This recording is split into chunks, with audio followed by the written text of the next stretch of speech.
Welcome to B2B Marketers on a Mission, a podcast for B2B marketers that helps you to question the conventional, think differently, disrupt your industry, and take your marketing to new heights. Each week, we talk to B2B marketing experts who share inspirational stories, discuss their thoughts on trending topics, and provide useful marketing tips and recommendations. And now, here's your host and co-founder of Einblick Consulting, Christian Klepp. Welcome, everyone, to this episode of the B2B Marketers on a Mission podcast, where you get your weekly dose of B2B marketing insights.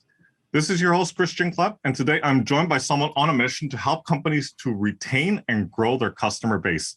So coming to us from London, England, Mr. Firaas Rashid. Welcome to the show, sir. Thanks. Hey, Christian. How are you? I'm very good. Very good. I dare say we have sunny weather today in Toronto, so it's quite unusual. We have gray clouds, no sunshine, and it looks like it's going to rain. So we're pretty usual summer weather for normal weather. Yeah, exactly. It's a good summer's day. Oh boy. No, Firaas, it's really great to be connected with you. I'm really looking forward to this conversation. Because man, this is a topic, could be slightly controversial, but important nonetheless. Right?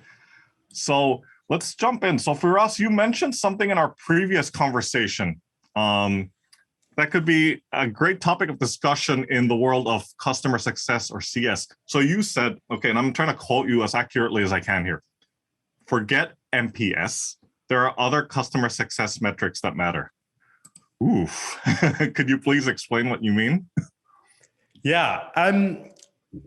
Look, I've been in customer success for a few years now, and when I started the game out at App Dynamics, my last company, there was a big focus on the industry in NPS and customer sentiment.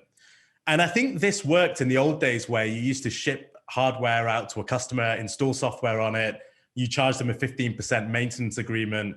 And I also think that NPS was a great overall company metric or a product metric.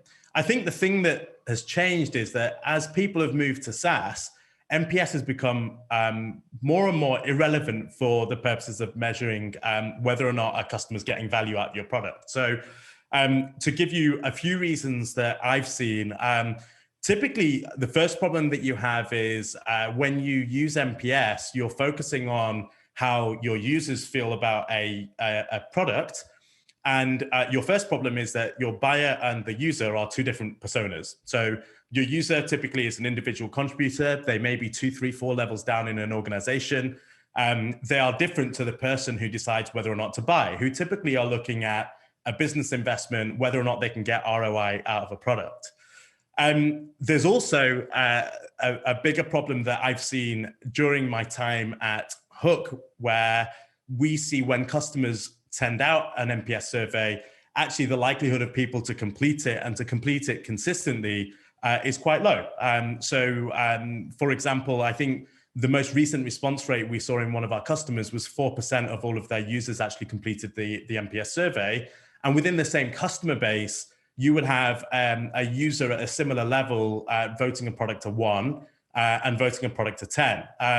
And really the question then comes down to how do you go and figure out whether or not that customer's getting value and whether or not they're using the product. I think the third problem that you have with NPS as well is that the people who aren't satisfied with your product in the SaaS world actually end up not completing the surveys. So you end up without an answer from the people that you should have the greatest amount of concern from. My view is that a role of customer success in a modern day SaaS company is to focus on how customers get value out of a product. And the way that you should measure whether or not that works is to look at the leading indicators of that value, which by the nature of you selling a product should be within the product data of the product that you're selling. So yeah, I'm not saying that NPS is a bad metric. I'm saying it's a bad metric for customer success because what it's measuring is how much people like your product. What you should be focusing on is how much people are getting value out of your product and how sticky it is. That absolutely makes sense. And if I understood correctly what you said in the past couple of minutes, I mean, the ecosystem has evolved. And when we're talking about SaaS, it's constantly evolving, right? It's in a constant state of motion. It's not like, okay, whatever you're doing now is going to be, gospel for the next 10 years, right? I mean, to a large extent. Interestingly enough, I'd like to go back to something you said earlier. So why do you think that there's still, did you see some kind of like pushback on what you've just said? Like, what I mean by that is like, why do you think that there are still companies out there that are insisting on still measuring NPS despite what you have just mentioned? Yeah, there's a great question. I see pushback all the time, and I remember when we spoke about it, we spoke around general pushback in different areas of the industry. Frankly, the reason that I think NPS has gained popularity is that it's much easier to send out an NPS survey and to interpret the results of that than it is to go and look at more complex metrics such as product usage. And so I think that it tends to be the immediate thing that people go to because it's a couple of clicks to send out a survey with a 1 to 10 rating, and to be able to interpret it, you've got guidance on how to do that. But I think the world's evolved. I think that the SaaS industry is worth multiples of what it was before. This was an industry that was $50 billion in revenue back in 2016. It's $150 billion today. It's going to be $300 billion in 3 or 4 years' time. And I think that with that growth, you have to focus on data around engagement, because if you don't, there's 10 other startups that are popping up doing exactly what you're doing who are focused on stickiness. Yeah. No, that totally makes sense. That totally makes sense. And in fact, that's kind of a great segue into the next question, which is about mistakes and misconceptions. And here we're specifically talking about mistakes and misconceptions around customer success metrics. So just off the top of your head, what do you think they are and what should be done to address those? It's a good question. I'm going to mention a couple that I've made, which I think is a good starting point. Yeah. So one of the first ones is, I think that it's easy for people to think that customer success is unique to a company and that as a function, it's not definable. And so I think it's easy to overcomplicate what the role of customer success is. And in that process, I think it's easy to go and get busy developing playbooks, developing a whole set of architecture for how to run customer success without having proved what you should actually be doing. I actually have a very strong belief that customer success is common for every company.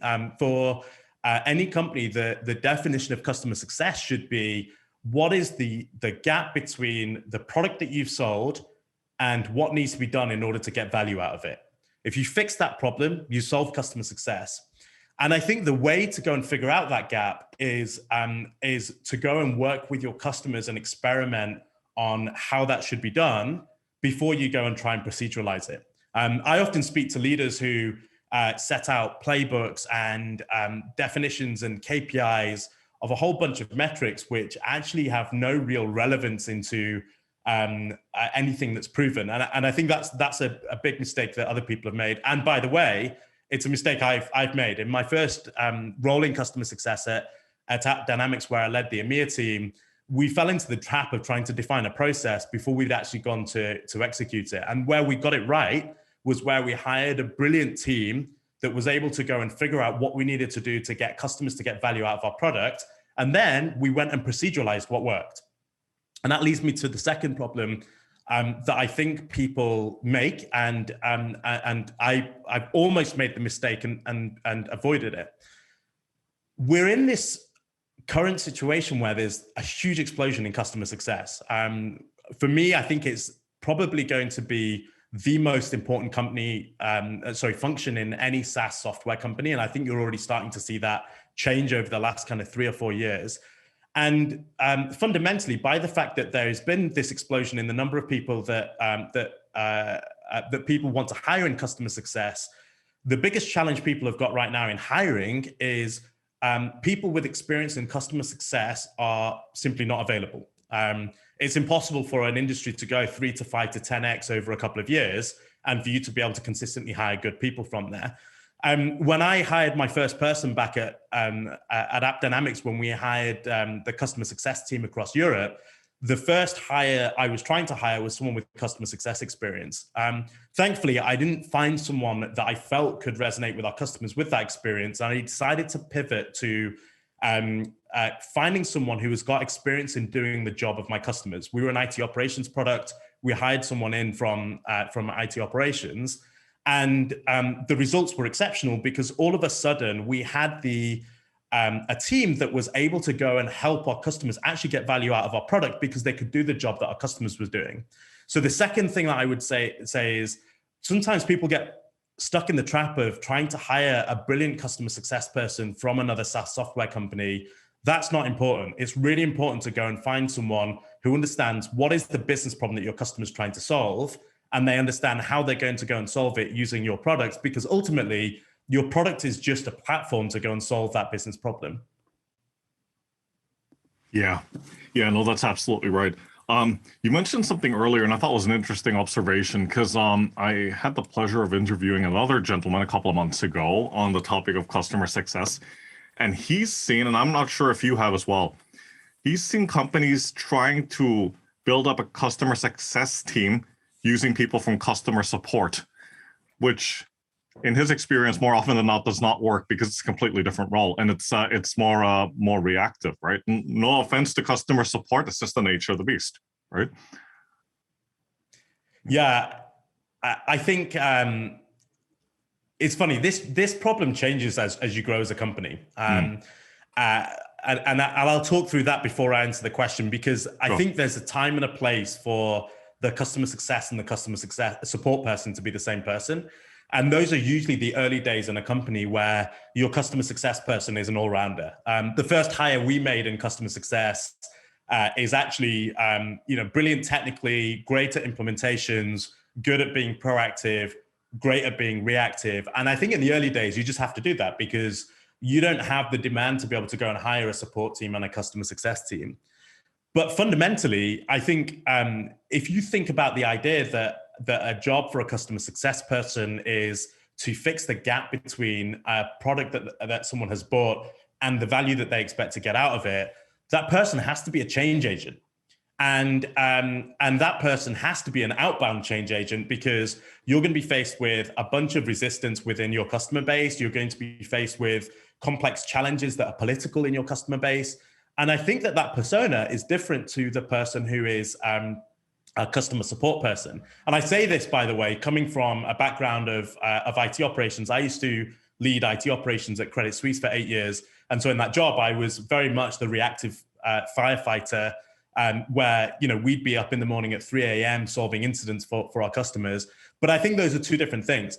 I think you can get people that want to do both of those things. I think you can get customer support people that want to be customer success people. But I think it's really important to make sure that the person that you're hiring or the person that wants to go into customer success actually wants to do the hard work of getting into more difficult customers that maybe they don't want to do. I certainly know in my career in support, a lot of the best people that we had were brilliant firefighters, and they actually enjoyed being thrown problems at them, but they weren't necessarily the personalities that wanted to start from zero and suddenly solve a problem that perhaps didn't even exist at that time. Yeah, no, that's a really good point. That's a really good point. Talk to us about a challenge that you and your team have managed to solve in the past 12 months. And I'd imagine there's quite a few of those, but just pick one. Yeah. Well, I run a machine learning platform that helps customer success people make sense of their data. So we predict whether or not a customer is going to renew and what actions people should take in order to drive a renewal or an upsell. We actually started off building our platform last January. So we're about a year and a few months into that process. I think the biggest challenge we've had in that is, how do we build the ability to be able to go and predict renewals and upsells across multiple different companies accurately and go and provide people meaningful information? And I think the bit probably people are most happy about, and something we've been talking about over the last few weeks, is we've had a lot of success in doing that. So we now are able to do that to around 80 to 90% accuracy, depending upon the customers. And as a result of that, we've been helping our customers grow their customer base and significantly expand their renewals as well.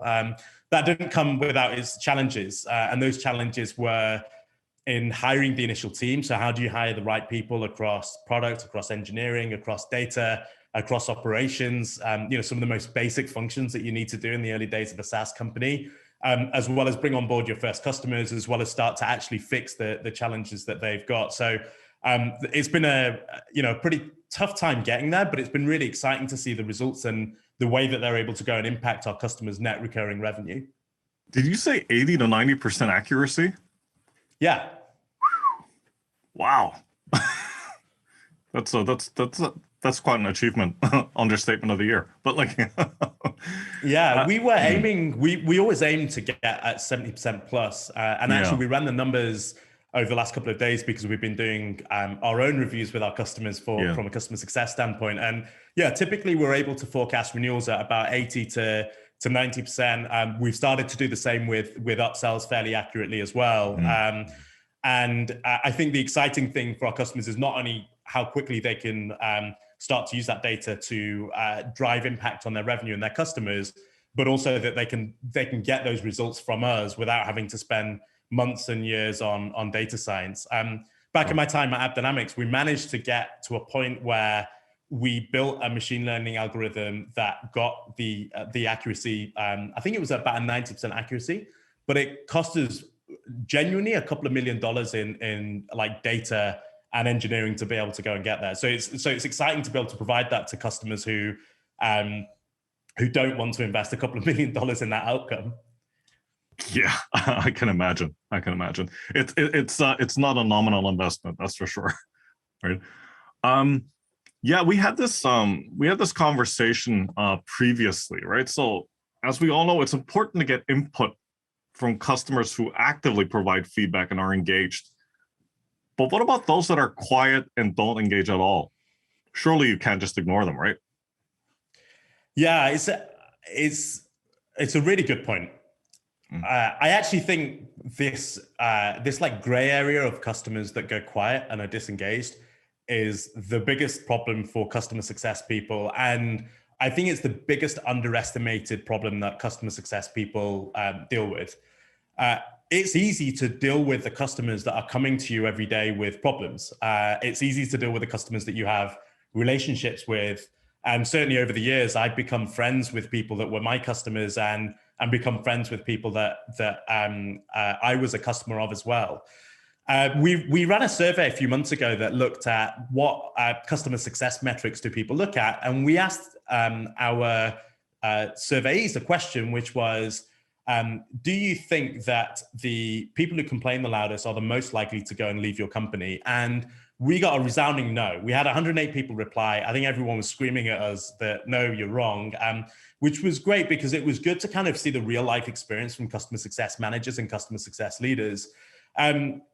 What you often find is the most difficult challenge you have is a company's brought a product, the champions moved on, either emotionally or actually physically moved on. Often people who are change agents are the most likely to change career. So I certainly found in my own career that people will buy a product and then move roles within kind of 6 to 12 months after that. And you're suddenly left with this scenario where the company's bought a product, it's sitting on a shelf, people aren't using it, they don't know how to get value out of it. And actually the original business driver for them buying that product has now completely disappeared. And I think that's where you get customers that are quiet and not engaged. The worst thing to do in that scenario, I think, is to confuse the people that are complaining to you about things that you can do better in your product, who are engaged and know how your product works, and saying that they have a challenge, versus the people who are quiet and assuming that they're happy. I know when in my past career at running customer success directly, we used to find that some of the customers that weren't getting value of our product and had the least level of adoption were the ones that would tell us that they were extremely happy. And they were happy because they actually didn't know the flaws and the bugs in our product. They were still in the early days of figuring out what to do. They kind of got frustrated and moved on to something else. And I remember when we sent out product teams to some of our biggest and most engaged customers, they would come back with pages and pages and pages of feedback, because they knew everything about the product, the problem we're solving, and the competition. So for me, I would warn anyone in customer success or any leadership role in a SaaS company, focus on those people that are quiet, and go and figure out who they are, why they're quiet, and how do you go and drive engagement with them. Yeah, no, absolutely, absolutely. And it's those customers that provide you with, what you said, like pages and pages of feedback. You want to be paying attention to that, right? Even if the feedback is not necessarily positive, because that's what will help you to improve, right? Well, it depends, of course, on what the feedback is. But without a doubt, I think in my most recent role now at Hook, I found that the pages and pages of feedback that you get from customers are the ones where you really start to build the best product. Right. We started out, we built a product, we had a hypothesis, and what we found was when we built features that we thought were exciting and new, we got a lukewarm reaction, and it was okay. When we built features that were there because people were complaining to us that they weren't there, we suddenly uplifted engagement. For example, when we do our prediction algorithm, one of the first things that when we launched that and people started to use it was that people got really frustrated that they couldn't understand what was the data behind the prediction and what were their leading indicators. So we would give them a prediction. They wanted to know what the root cause was. As soon as we gave them all of the information around the cause, the history, and what they should do to fix it, it suddenly changed the way that people started to perceive our product. So I definitely agree with you. Like, the product feedback you get from those engaged users is exceptional, especially the ones that become real experts in what you do. Absolutely, absolutely. Firaas, I'd like to go back to something you said earlier, and I'm just, another question just popped up, and I'm wondering if this is a problem that you've seen across the SaaS space, but constant churn and attrition rate. Like you mentioned, like the person that had purchased the product that is now no longer connected with that company. And that probably, to a certain degree, adds another layer of complexity for CS teams. Do you see that as a recurring trend? In terms of the person leaving who buys a product? Yeah. I think it becomes a bigger trend the larger your sales price, and particularly when you sell to business lines as opposed to central teams. What I mean by that is, if you're selling to a business line, you're typically selling into someone who owns some level of P&L responsibility or is close to owning P&L responsibility, versus a centralized IT team, a HR team, or another team where they perhaps have just been given a remit by the company to go and find a product.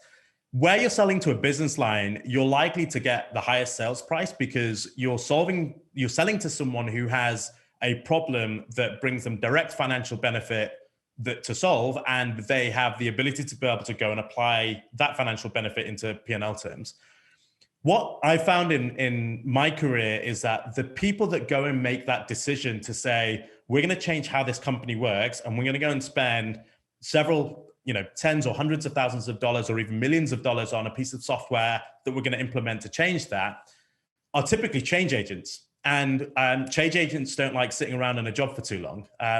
And so you'll find that the more likely you are to get true champions who drive change within companies, who consistently make new product purchases, new changes within their team, new ways of doing things, you're likely to see that they will change role within their own companies, they will get promoted, or they'll move to other companies. And I think this is something that's underestimated as a challenge. And I know that both in my career in customer success and also in my current role, we see consistently that like champion change is one of the reasons that 3 to 6 months before renewal, you've suddenly got a spanner in the works because you need to go and resell the value of everything that you're doing.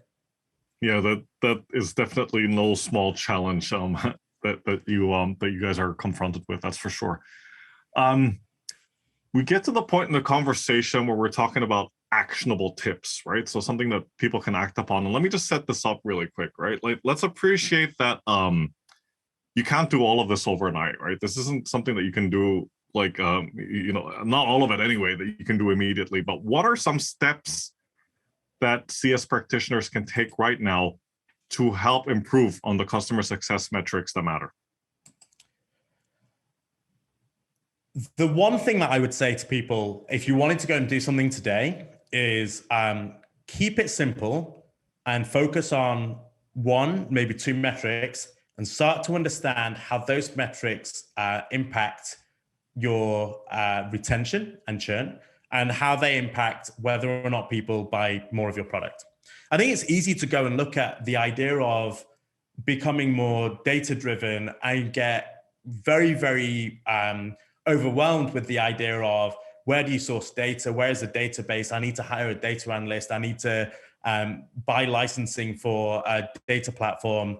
And actually, the first time that I got involved in data-driven customer success was I'd just been handed the responsibility of running customer success at AppDynamics. We were a 170 million ARR company at the time, and we had a very reactive approach to doing customer success. A lot of it was surveys and NPS, and this was a time where 3 years later I would leave the company and would be at 550 million in ARR. So our growth was huge.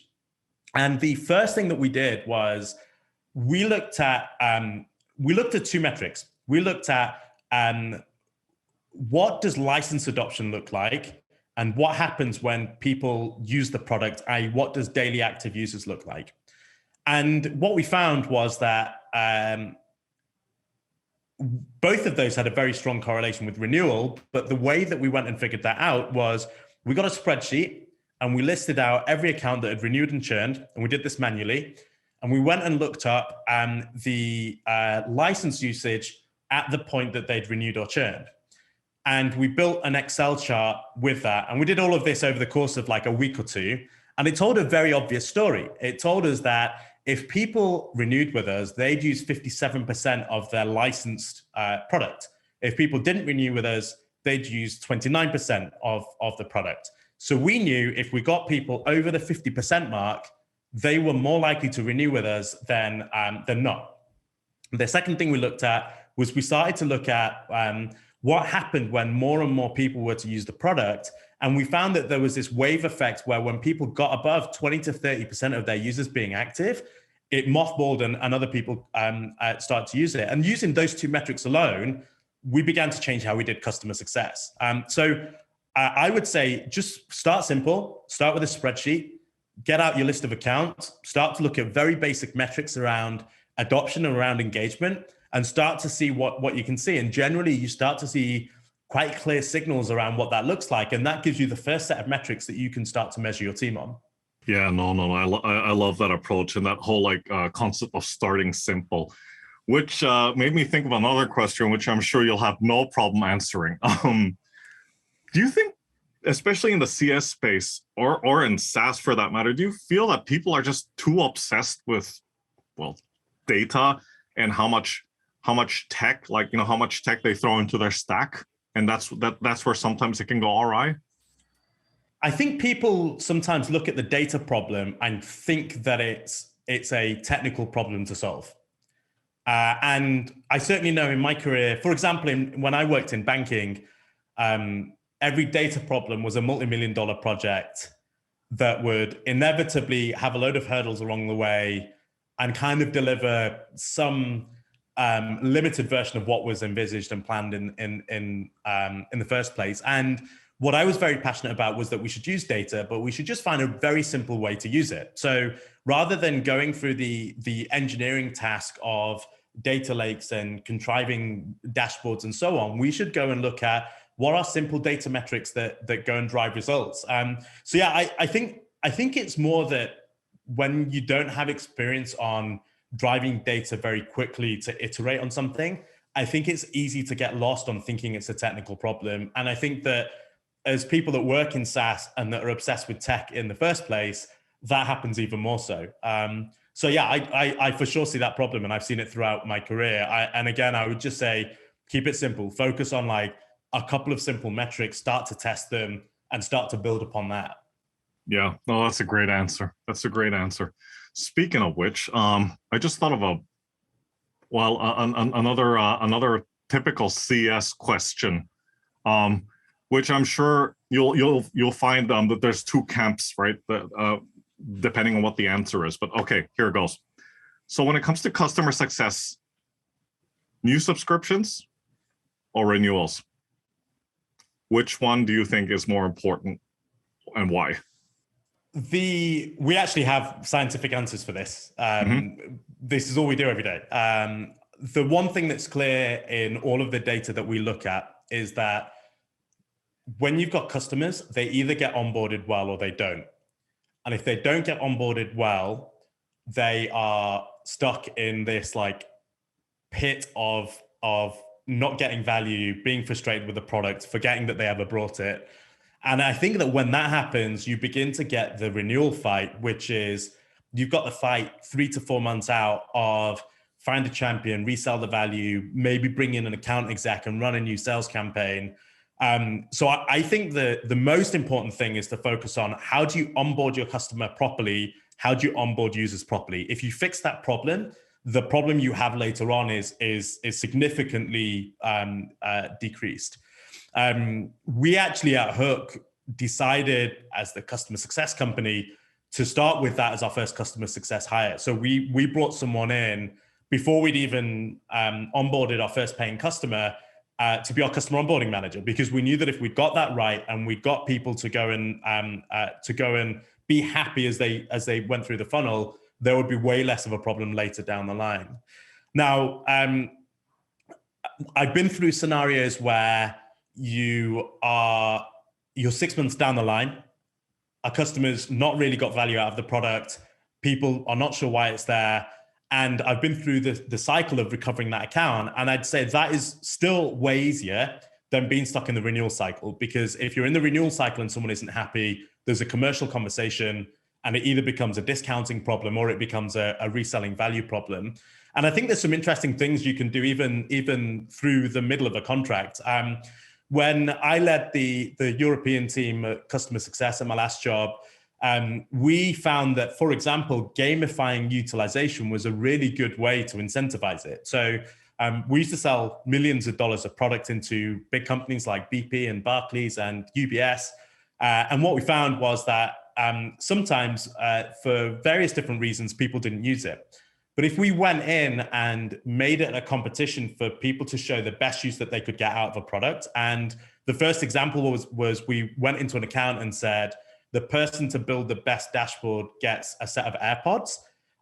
All of a sudden, we would have 20 to probably 70 people across the company obsessed with figuring out the best possible thing that they could do with our product, which is amazing because they would do it for $200 when the company had spent multi-million pounds. So I'd say onboarding's first, deal with your disengaged companies and your disengaged customers next, and look at things like incentivizing adoption and incentivizing people getting value out of it, and get out of the trap of dealing with the reactive renewals problems.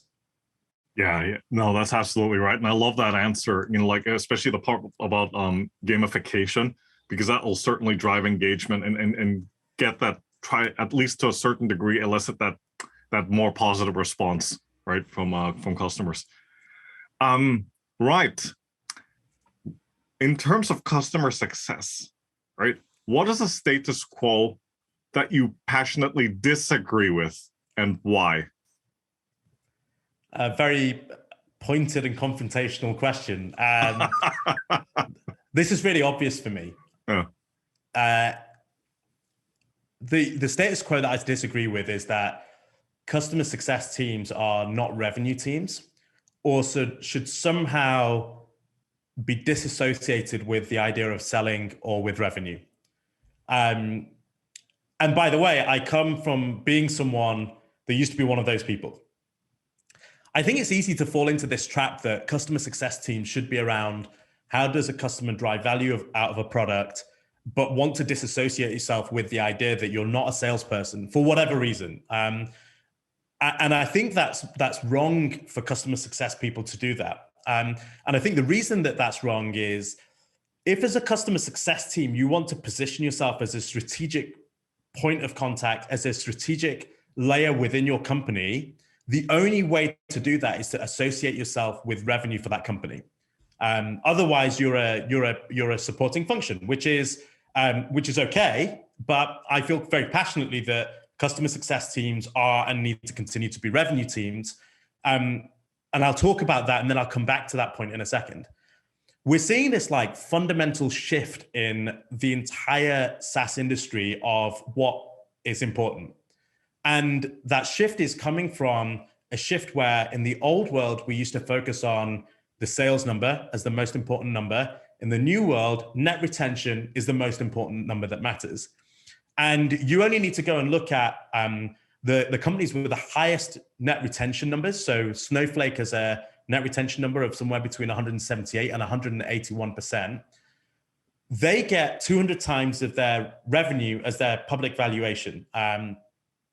Companies with 100% of net retained revenue will on average get about a 10x of valuation. So that difference between 100% and 180% changes you from being a 10x company to a 100x company in terms of your valuation. That's a new shift. Like, this wasn't the case 5 or 6 years ago. And that fundamental shift has meant that companies have started to look more increasingly at how do I increase that net retained number and who is responsible for doing that.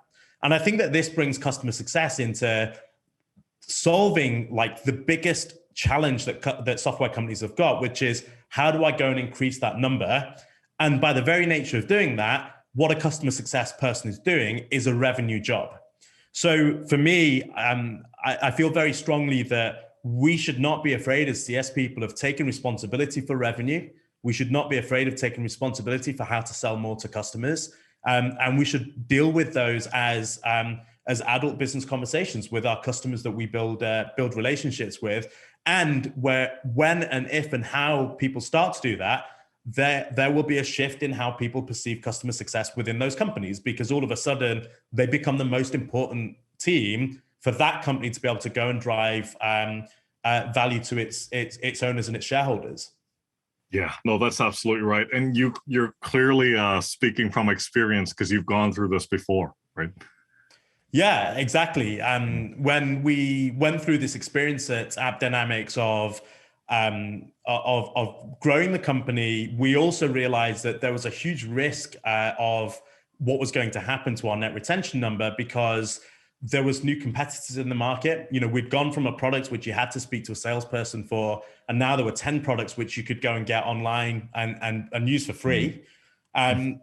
And we realized that we had to get ahead of this problem. And within a year of rebuilding the team at AppDynamics to become data focused, and by that I mean figuring out what were the leading indicators for us to go and drive increases in net retained revenue, we ended up increasing our net retained revenue by about 10 percentage points.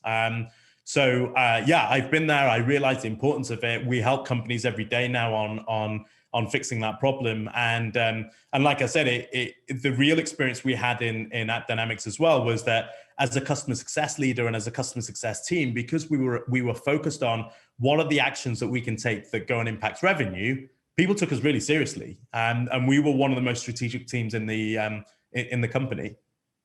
That's quite an incredible shift. I mean, and obviously, you know, your function got more airtime, as we like to call it, right? So, fantastic. Firaas, thank you so much for your time and for coming on the show. So, quick intro to yourself and how people out there can get in touch with you. Thanks a lot. Yeah, I'm Firaas. I'm the founder and CEO of Hook. We're a customer success platform that uses your product and meeting data to tell you which customers you should focus on. My background is in customer success, and I love talking about all things CS. So I would love for anyone who's interested in getting advice, swapping ideas about customer success, add me on LinkedIn and send me a message. We're also going to be at SaaS de Europa. So if you're at SaaS in June, come and head down to our booth, have a chat with us. And finally, if you go to hook.co, you'll find out a bit more about us. You'll see a link to our customer success metrics survey. So if you want to find out a bit more about how you get started with metrics, you can download that for free. No one will get in touch with you to gatekeep it, and that survey is yours to go and figure out. Fantastic. Firaas, once again, thanks so much for your time. Take care, stay safe, and talk to you soon. Bye for now. Thanks, Christian.